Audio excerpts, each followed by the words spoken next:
Meus amados, nós vamos então abrir a palavra de Deus no livro de Eclesiastes, capítulo 1.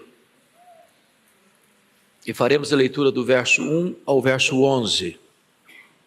Eclesiastes, capítulo 1, versos de 1 a 11.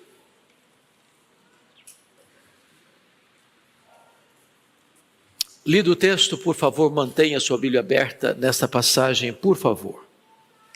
Está escrito assim: palavra do pregador, filho de Davi, rei de Jerusalém. Vaidade de vaidades, diz o pregador, vaidade de vaidades, tudo é vaidade. Que proveito tem o homem de todo o seu trabalho com que se afadiga debaixo do sol? Geração vai, geração vem, mas a terra permanece para sempre. Levanta-se o sol e põe-se o sol e volta ao seu lugar, onde nasce de novo. O vento vai para o sul e faz o seu giro para o norte, volve e revolve-se na sua carreira e retorna aos seus circuitos. Todos os rios correm para o mar e o mar não se enche. Ao lugar para onde correm os rios, para lá tornam eles a correr. Todas as coisas são canseiras tais que ninguém as pode exprimir. Os olhos não se fartam de ver, nem se enchem os ouvidos de ouvir. O que foi é o que há de ser, e o que se fez, isso se tornará a fazer. Nada, pois, novo debaixo do sol. Alguma coisa de que se possa dizer, vê, isto é novo? Não, já foi nos séculos que foram antes de nós. Já não há lembrança das coisas que precederam, e das coisas posteriores também não haverá memória entre os que hão de vir depois delas. Eu gostaria de meditar à luz desse texto sobre o tema em busca do sentido da vida. Em busca do sentido da vida. Há um consenso, e esse consenso é eloquente, de que o livro de Eclesiastes é o livro mais complicado da Bíblia.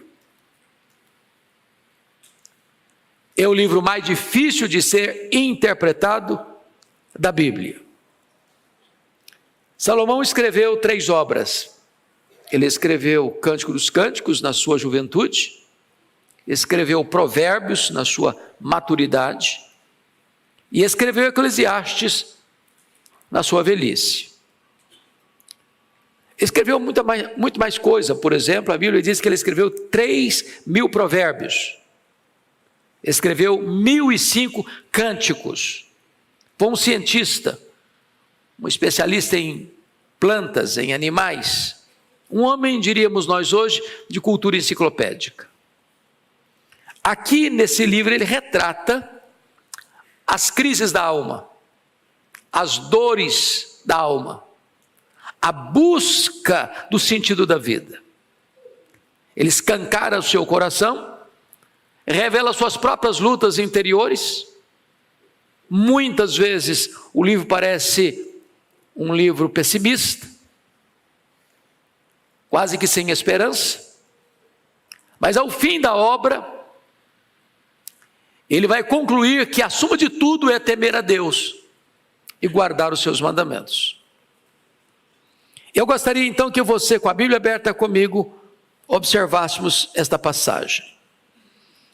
E ele começa a palavra do pregador, filho de Davi, rei de Jerusalém. Notem que ele não se apresenta, eu sou Salomão. É um livro de certa forma anônimo. Por outro lado, esse verso primeiro não deixa dúvida de quem ele é, porque ele se apresenta como filho de Davi, embora Davi tivesse outros filhos, mas nenhum filho de Davi foi rei de Jerusalém. Então, dos muitos filhos de Davi, quem foi rei de Jerusalém foi Salomão. Então não há possibilidade de alguém atribuir este livro a outro autor. Somente Salomão se encaixa dentro desta apresentação. A palavra pregador aqui, no hebraico, é a palavra coeler. E coeler é mestre, é professor. E é curioso que o livro Eclesiastes está ligado ou vinculado à ideia de eclésia. E eclésia é a palavra para assembleia, para a igreja. Então eu não estou falando de um professor ou de um pregador diante de uma classe acadêmica. Eu estou falando diante de um pregador ou de um pastor diante da igreja. Ele está ensinando o seu povo. Mas me permita, antes de entrar na exposição do texto propriamente dito, ainda na apresentação de quem está se dirigindo a nós, e Salomão foi escolhido por Deus para ser rei de Jerusalém antes de ser concebido. Além disso, o próprio Deus o escolhe e Davi promete a Batseba de que ele seria rei, seu sucessor. Vocês bem lembram do fato que, quando Davi já estava velho, doente, acamado, com um problema de hipotermia, um dos seus filhos, Adonias, resolve conspirar, usurpar o trono e se autodeclarar rei. E Davi tem pulso ainda para reverter esse quadro e coroar Salomão ainda em vida, depondo desta forma o rei usurpador Adonias. Salomão começa o seu reinado, reina 40 anos, e no começo ele tem a oportunidade dada por Deus de pedir o que quisesse. E ele sabiamente pede para Deus discernimento, sabedoria para governar. Isso agradou o coração de Deus, e Deus diz: eu vou lhe dar sabedoria e vou lhe dar riquezas. E Salomão veio a ser o homem mais sábio, Salomão veio a ser o homem mais rico da sua geração. Salomão teve o privilégio de realizar o sonho do seu pai. O sonho do seu pai, Davi, era construir um templo ao Senhor. Conseguiu arranjar todo o material, todos os recursos necessários, mas Deus não o permitiu construir o templo. Ele era um homem de guerra. Suas mãos tinham sangue das batalhas. Então Salomão é o homem que vai cumprir o sonho do pai e construir o templo, construir palácios. Mas Salomão tem um grande problema. Se você ler Deuteronômio 17, na época de Moisés, 500 anos antes de Salomão, sabendo Deus que o povo de Israel pediria um rei, Deus, o job description, Deus deu o papel que um rei deveria desempenhar ao assumir o trono de Israel. E dentro desses preceitos divinos, algumas coisas um rei não podia fazer. Primeiro, ele não podia acumular para si cavalos. Por quê? Porque não podia confiar no exército. Não podia multiplicar para si ouro. Não para o reino, para ele, ouro, para não confiar no poder econômico. Não podia multiplicar para si mulheres. O aspecto aqui não é tanto por devassidão moral. O problema aqui é que as muitas mulheres procedentes de diversas nações, com seus muitos deuses, poderia corromper o coração do rei e tirá-lo dos caminhos de Deus, para um caminho de idolatria. Salomão quebra todos esses preceitos. Salomão multiplicou para si cavalos, voltando ao Egito para comprar os cavalos. Salomão multiplicou para si ouro. Salomão multiplicou para si mulheres, a ponto de ter no seu harém 1000 mulheres, 700 mulheres, 300 concubinas. Mas não foi só isso. Salomão resolve manter um luxo extremo, exagerado, incomum, e estabeleceu províncias para que cada uma delas sustentasse o palácio com toda a sua pompa, com todo o seu luxo, com todo o seu conforto durante um mês. Ou seja, o rei rico, o povo pobre. Mas ele fez mais. Ele estabeleceu o trabalho escravo, feitores de escravos. Enquanto o rei nadava em luxo, em ouro, em prata, em requinte, O povo estava gemendo para pagar a conta do palácio. Mas fez mais.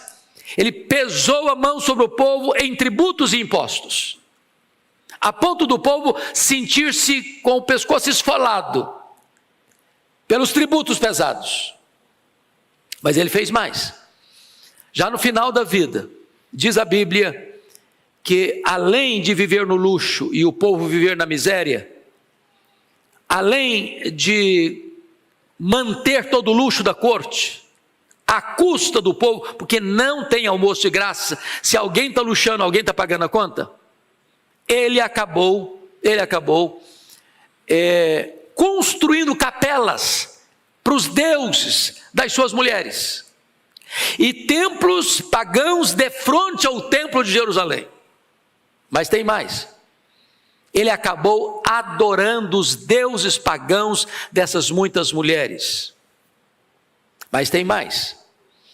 Quando a Bíblia retrata o desgosto de Deus com essa postura dele, dizendo que ia entregar o reino dele nas mãos de outro, e Deus deu o CPF da pessoa, vai ser Jeroboão, que era um feitor de escravo de Salomão. Ele persegue esse cidadão para matá-lo, e esse cidadão tem que fugir para o Egito. Mas finalmente, Salomão não faz corretamente o seu sucessor. Só tem 3 filhos de Salomão mencionados na Bíblia. Roboão era um deles, o sucessor de Salomão. Começou a governar com 41 anos, portanto o menino nasceu 1 ano antes do pai assumir o governo. Ou seja, o menino cresceu no luxo, cresceu no palácio, com seus coleguinhas, acostumado com luxo.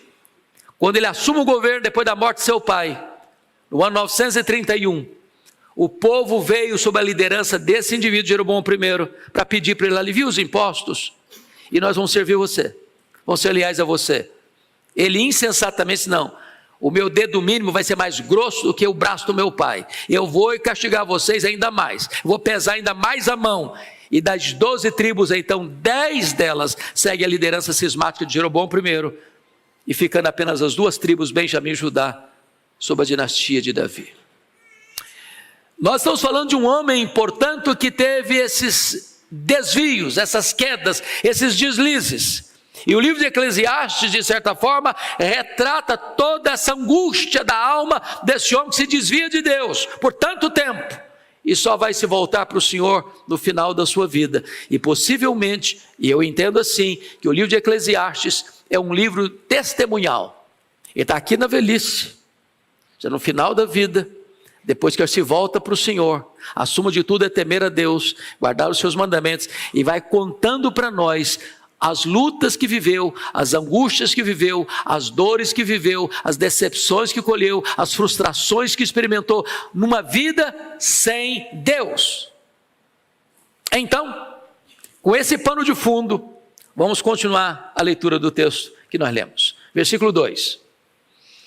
Veja você comigo o conceito secularista da vida. Leia o verso 2 comigo, por favor, vamos juntos. Vaidade de vaidades, diz o pregador, vaidade de vaidades, tudo é vaidade. Ele está olhando para a vida apenas no ponto horizontal, apenas numa linguagem humana, terrena, temporal. Ele não coloca Deus nessa avaliação. Ele está olhando para a vida debaixo do sol, numa perspectiva puramente humana, e ele vai reduzir tudo o quê? A vaidade.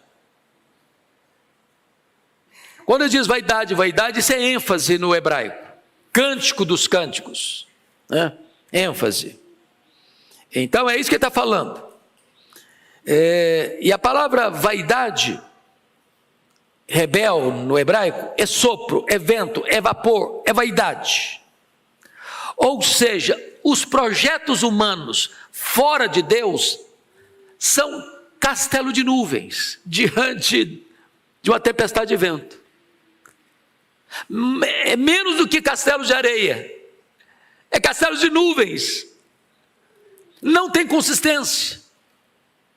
O homem bota a mão e ele tenta palpar e não encontra sentido na vida, no dinheiro, no sucesso, na fama, nos prazeres, nas conquistas. Tudo isso não dá sentido para ele viver. Agora notem, ele vai colocar ainda um conceito secularista do trabalho. Leia o verso 3 comigo, todos nós. Que proveito tem o homem de todo o seu trabalho, com que se afadiga debaixo do sol? Então, veja bem, debaixo do sol. Ele está dizendo que trabalho produz o quê? Fadiga. Aliás, é consequência do pecado. Deus diz para Adão: do suor do teu rosto comerás o teu pão. Vai ter fadiga. A terra vai produzir cardos, abrolhos, espinhos. Você vai ganhar o pão, mas com muita luta, com muita fadiga. Agora a pergunta é: que proveito? Que proveito? Isso é um termo comercial, a palavra proveito aí. A vida não paga dividendos. O que ele está querendo dizer com isso, irmãos? É que o homem trabalha, economiza, junta um dinheirinho, compra uma casa, compra um carrinho, se tiver mais um pouquinho de dinheiro, compra uma casa melhor, e se tiver mais dinheiro, compra mais 2 casas, mais 3 casas, compra uma fazenda, compra um avião, compra um iate, compra isso, compra aquilo, e compra aquilo outro, compra aquilo outro. Ele não consegue usufruir tudo, e no dia que ele morrer, quanto ele vai levar disso? Nada. Trabalhou. Sabe quem vai usufruir? Quem não ralou. Quem não ralou. Já perceberam isso? Filhos criados em berço de ouro, via de regra não pegam no pesado? Quem trabalhou foram os avós, quem trabalhou foram os pais. Ele vai usufruir. Não custou nada para ele, ele não sabe quanto custou mesmo, não sabe quanto custa mesmo, e ele vai gastar e vai gastar. Aí Salomão está dizendo o seguinte: olha, é vaidade, porque eu me empenhei, eu ralei, eu esforcei, e daí? O que surgiu? O que sobrou? Sobrou nada. Sobrou um caixão de cedro, e mais nada. E mais nada, na perspectiva humana, debaixo do sol. Isso me lembra de um banqueiro brasileiro, riquíssimo, que morreu na pandemia, a Covid-19. E a filha, chorando no funeral, disse uma frase lapidar: o mais terrível de tudo, meu pai, sendo um homem bilionário, morreu por falta daquilo que é de graça, o ar nos seus pulmões. O que como leva? Nada. Bom, mas agora ele vai fazer uma outra análise da mesmice das gerações andando em círculo. Olha o verso 4 comigo, leia o 4, toda a igreja. Geração vai, geração vem, mas a terra permanece para sempre. Então para com geração vai, geração vem. Geração lá do Egito, dos faraós, geração da Síria, do Sargão II, do Senaqueribe, geração lá da Babilônia, do Nabucodonosor, a geração lá da Pérsia, do Dario o Grande, a geração dos gregos com Alexandre, geração dos imperadores romanos, dos Césares, as gerações vão passando, geração em geração, mas o que está acontecendo? As mesmas lutas, os mesmos problemas, as mesmas angústias, os mesmos dramas, os mesmos pecados, os mesmos anseios, as mesmas guerras. Nós estamos estudando aqui na Escola Dominical, livro de Amós. Você lê Amós hoje, você está fazendo uma radiografia da sociedade brasileira, da sociedade americana, da sociedade europeia. Os homens, irmãos, mudou a tecnologia. Nós somos a geração da internet. Nós somos a geração da propulsão a jato. Nós somos a geração que explora o espaço. Nós somos a geração da cirurgia robótica. Nós somos a geração que empacota na cabeça de um alfinete os dados genéticos dos mais de 8 bilhões de habitantes. Mas nós somos as gerações com os mesmos problemas de 2000 anos. Geração vai, geração vem. A terra está aqui. Os problemas são os mesmos. Os mesmos. É uma mesmice só, mudou nada. Agora ele vai dizer que essa mesmice não é só no ser humano, não. Essa mesmice está aí na natureza, e ele vai explicar. Olha comigo o verso 5, leia o 5 comigo. Levanta-se o sol, e põe-se o sol, e volta ao seu lugar, onde nasce de novo. Ele está falando não cientificamente, ele está falando aquilo que nós falamos todo dia: o sol nasce, o sol se põe. Não é a linguagem nossa? Embora a gente sabe que é a terra que gira, mas na nossa cabeça, na nossa linguagem, é o sol que está andando. E o sol vai de onde para onde? Vai do leste para o oeste. Nasce no leste, se põe no oeste. Amanhã vai fazer o quê? Vai nascer no leste, vai se pôr no oeste. E depois de amanhã vai fazer o quê? Vai nascer no leste, vai se pôr no oeste. E na semana que vem vai fazer o quê? Nascer no leste, se pôr no oeste. E no mês que vem vai fazer o quê? A mesma coisa. E na próxima década, a mesma coisa. E no próximo século, a mesma coisa. No próximo milênio, a mesma coisa. Não tem progresso, não tem avanço. Você está fazendo sempre, desde o dia que foi criado, a mesma coisa. Nunca mudou sua rota. O que Salomão está vendo? Mesmice. Mesmice. Mas não é só no sol, não. Olha agora essa rotina no vento. Olha o verso 6, leia o 6 comigo. O vento vai para o sul, faz o seu giro para o norte, volve-se, revolve-se na sua carreira, retorna aos meus circuitos. Olha aí, o vento, o mesmo círculo, no mesmo círculo. Ele vai para o sul, faz seu giro no norte, ele volve, revolve-se, volta para o mesmo circuito. Desde quando? Desde o começo da criação. Não tem progresso, não tem avanço, é a mesmice de sempre. Ele está olhando para uma visão tão pessimista da criação, que a crise dele ecoa na natureza, e a mesmice da natureza reverbera dentro dele. Reverbera dentro dele. Mas não é só também o sol e o vento, não. Ele vai dizer que os rios estão na mesma situação. Leia o verso 7 comigo, por favor, todos nós. Todos os rios correm para o mar. O mar não se enche. Ao lugar para onde correm os rios, para lá tornam eles a correr. Então, olha aí. Todo rio vai para onde? Para o mar. O mar se enche? Não se enche.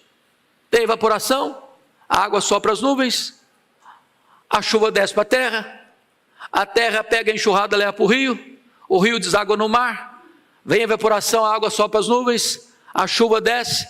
Isso está acontecendo ontem, acontece hoje, vai acontecer amanhã, até Jesus voltar, até a restauração de todas as coisas. Tudo isso vai acontecer do mesmo jeito. Do mesmo jeito.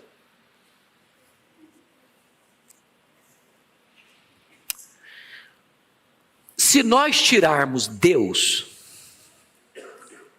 da criação, da natureza, você entra em pânico. Porque a mesmice é crônica. O que nós cremos, e nós acreditamos, e pregamos, e confessamos, é que o nosso Deus intervém. Ele intervém no sol e manda o sol parar, o sol para. Ele intervém e dá uma ordem às estrelas, elas aparecem. Ele intervém e faz o mar abrir, o mar abre. Ele intervém e faz chover, ou faz cessar a chuva, e ele faz a coisa acontecer. Agora, se você tira Deus da natureza, da história, você entra em pânico. Parece que a vida perdeu o sentido. É uma mesmice crônica. Mas notem agora que essa procura pelo ser prossegue em Salomão numa insatisfação absoluta. Nada consegue satisfazer a vida dele. Olha o versículo 8 comigo e leia comigo o verso 8. Todos nós. Todas as coisas são canseiras tais que ninguém pode as exprimir. Os olhos não se fartam de ver, nem se enchem os ouvidos de ouvir. Então vamos entender aqui, olha a crise desse homem, olha o desespero desse homem. Estou falando do homem mais sábio, do homem mais rico, do homem mais poderoso, do homem que tem a mesa mais farta, do homem que tem as roupas mais caras, do homem que tem as camas mais visitadas pelas mulheres mais belas do mundo. E ele tem uma grande insatisfação. E ele está dizendo para nós aqui que todas as coisas, não algumas coisas, todas as coisas são canseiras tais, que não dá nem para descrever. E ele começa a detalhar a insatisfação dos olhos. Nós olhamos e voltamos a olhar. E nunca nos fartamos de ver. Nunca chegará o dia que você vai dizer assim: eu já vi tudo, não quero ver mais nada, agora eu quero que apague a minha visão. Eu quero continuar vendo, porque os olhos são insaciáveis. Você ouviu e continuou ouvindo, e amanhã vai ouvir de novo, e jamais você vai dizer: eu não quero ouvir mais nada, eu quero cessar esse sentido que eu tenho da audição. Os ouvidos são insaciáveis. Há uma busca que não se encontra. Essa é a angústia desse homem. Mas mais do que isso, ele começa a perceber que há uma repetição da história e nada é novo na história ao redor dele. Ele está encurralado pela falta de sentido da vida, se olha a vida apenas debaixo do sol, na perspectiva horizontal, humana, terrena, temporal. Confira comigo o verso 9 e 10. Leia o 9 e 10 comigo, por favor. Vamos juntos. O que foi é o que há de ser, e o que se fez se tornará a fazer. Nada há, pois, novo debaixo do sol. Verso 10. Alguma coisa de que se possa dizer: vê, isto é novo? Não. Já foi nos séculos que foram antes de nós. Então vamos entender isso aqui. Ele está dizendo que não há novidade. O que está acontecendo hoje? O que aconteceu na época dele, 1000 anos antes de Cristo, 3 mil anos de nós. Então, o que acontece? Nascimento e morte. O que acontece? Celebração e choro. O que acontece? Conquista e perda. O que acontece? Paz e guerra. O que acontece? Acordos e conflitos. O que acontece? Esperança e desespero. Não é isso que você está vendo? É isso que existia há 3 mil anos. Não tem nada novo. Você tem novas tecnologias, mas o problema do homem é o mesmo. As crises são as mesmas, os pecados são os mesmos, a cobiça é a mesma, a vaidade é a mesma, os sonhos são os mesmos. E aí ele vai dizer uma coisa assim interessantíssima, no verso 11, não há lembrança. O que ele está querendo dizer com isso? Está querendo dizer com isso que pessoas e acontecimentos passam pela nossa vida e passam. E ficam lá atrás. Por exemplo, se eu fizer uma pergunta aqui no auditório, honesta e simples, quem aqui, nesse auditório, me cita o nome do seu tataravô e da sua tataravó? Quem sabe? Mas foram pessoas importantes da sua família. Você não se lembra? Sabe o que significa isso? O seu tetraneto não vai saber que você existiu? Desculpa me dar essa notícia para você. Você nem vai ser lembrado. As pessoas passam. E não há lembrança. Vocês se lembram da fala do John Lennon, dos Beatles, de Liverpool? Ele afirmou na década de 70, depois de 10 anos que estavam no auge: nós somos tão conhecidos, nós somos tão relevantes, nós somos tão amados, que nós somos mais famosos do que Jesus Cristo. Bom, John Lennon foi assassinado em 1980 por Mark David Chapman. E só os mais apreciadores dos Beatles sabem de cor o nome dos 4 componentes da banda. Você sabe? Bom, John Lennon, Paul McCartney, George Harrison, Ringo Starr. Eu sei porque eu tomei nota. Também não sabia.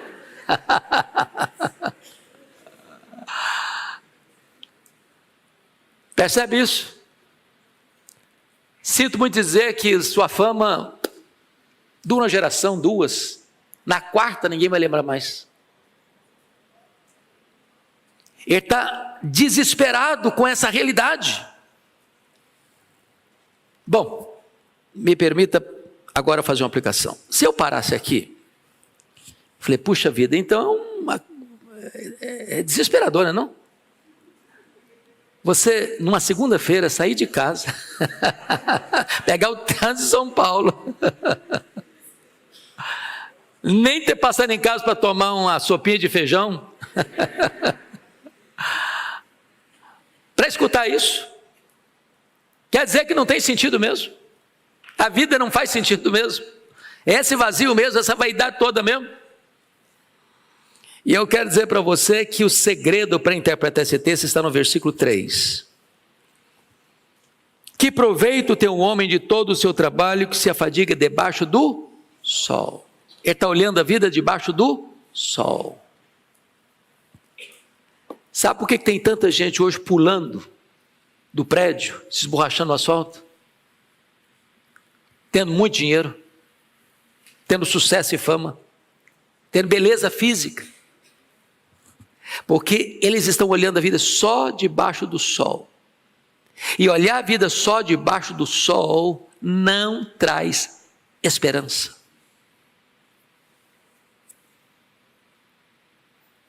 Pode ter dinheiro.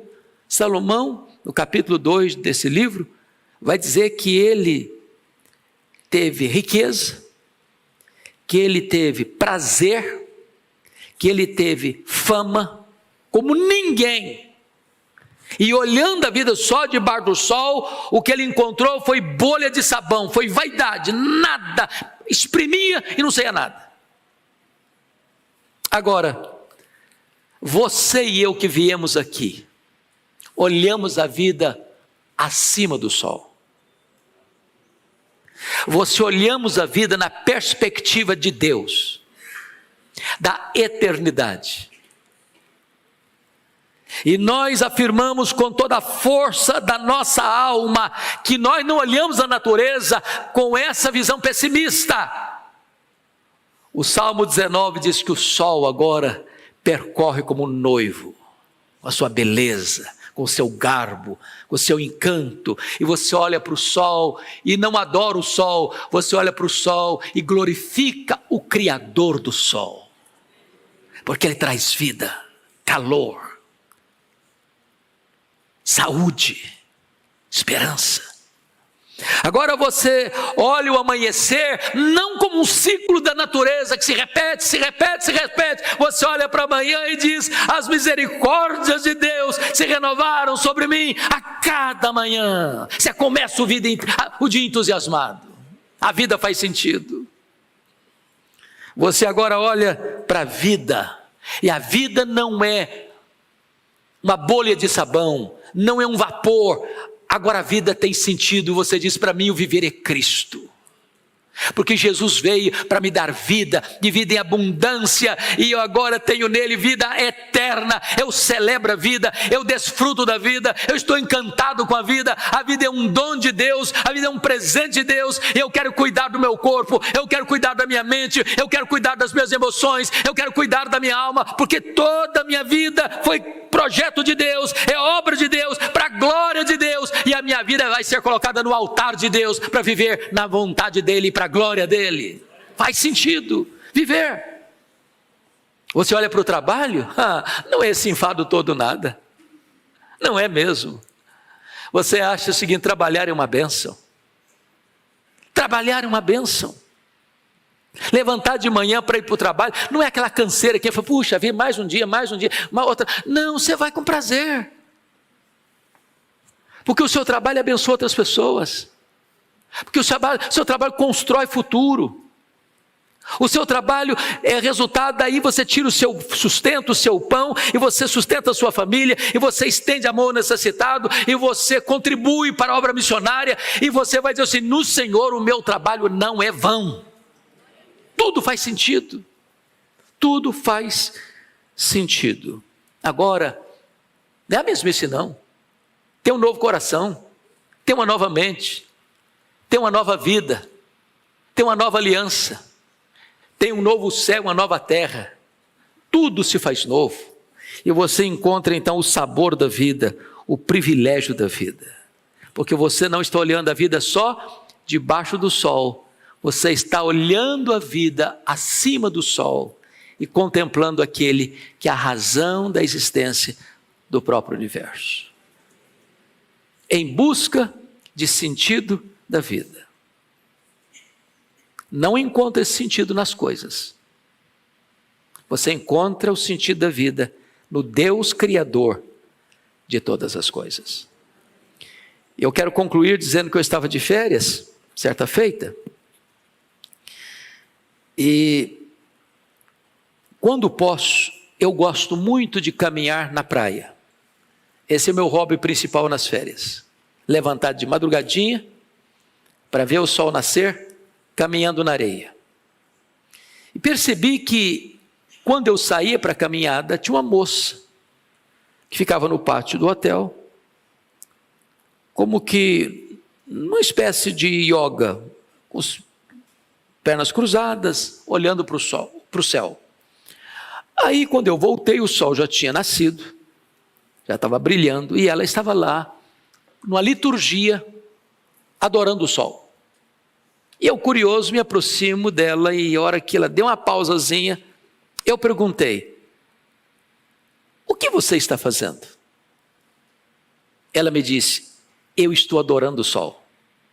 O sol é maravilhoso, o sol é encantador, o sol é belo, o sol enriquece, o sol ilumina, o sol aquece, o sol fertiliza, o sol dá saúde. E foi fazendo elogios ao sol. Eu fiquei até animado com ela, de tanta coisa linda que ela falou do sol.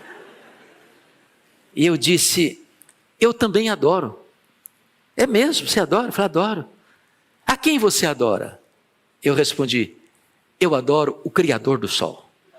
É maior do que o sol, é mais lindo que o sol, é mais poderoso que o sol. Ele pode preencher o vazio do meu coração que o sol não consegue. Esse é o Criador que eu quero apresentar a você. E falei para ela de Jesus. Hoje você pode sair daqui, não apenas contemplando a beleza da criação, mas encantado com o Criador, porque só Ele, em Jesus, o seu Filho, pode dar sentido à sua vida. Que Deus nos abençoe.